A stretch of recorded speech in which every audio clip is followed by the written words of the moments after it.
கோவையில் நாராயண் சேவா சன்ஸ்தான் சார்பாக ஆகஸ்ட் 9ஆம் தேதி மாபெரும் இலவச செயற்கை மூட்டு வழங்கும் முகாம் நடைபெறவுள்ளது.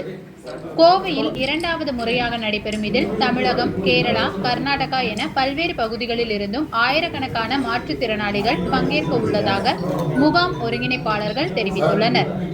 ராஜஸ்தான் மாநிலம் உதய்பூரில் செயல்பட்டு வரும் நாராயண் சேவா சன்ஸ்தான் எனும் அமைப்பு இந்தியா மட்டுமின்றி ஆப்பிரிக்கா நாடுகளிலும் மாற்றுத்திறனாளிகளுக்கான செயற்கை கால் மற்றும் கைகளை இலவசமாக பொருத்தும் முகாம்களை நடத்தி வருகின்றனர்.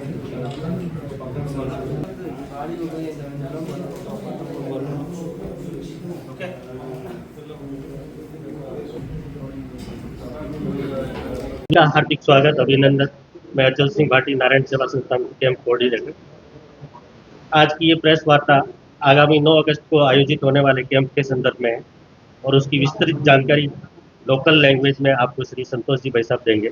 मैं संतोष जी को आमंत्रित करूंगा कि वो तमिल भाषा में लोकल लैंग्वेज में आपको पूरा इस 9 तारीख के कैंप के बारे में ब्रीफ करें।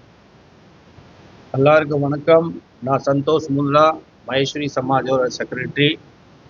இப்போது கம்மிங் 9 அகஸ்ட் மகேஸ்வரி பவனில் நம்ம திருப்பி இந்த ஃபிட்னஸ் கேம்ப் போடுறோம். முதல்ல 24th மேலே எல்லா பேரோட மெஷர்மெண்ட் எடுத்துகிட்டு போனாங்க. நாராயண் சேவா சன்ஸ்தானோட பூரா டீம் வந்தாங்க. ஒரு 35 to 40 டாக்டர்ஸ் வந்தாங்க. கிட்டத்தட்ட ஒரு 600 to 700 பேஷண்ட் வந்தாங்க. எல்லாவோட எக்ஸாம் பண்ணிவிட்டு அதில் 370 மெம்பர்ஸு குவாலிஃபை ஆகியிருக்காங்க. அவரோட மெஷர்மெண்ட்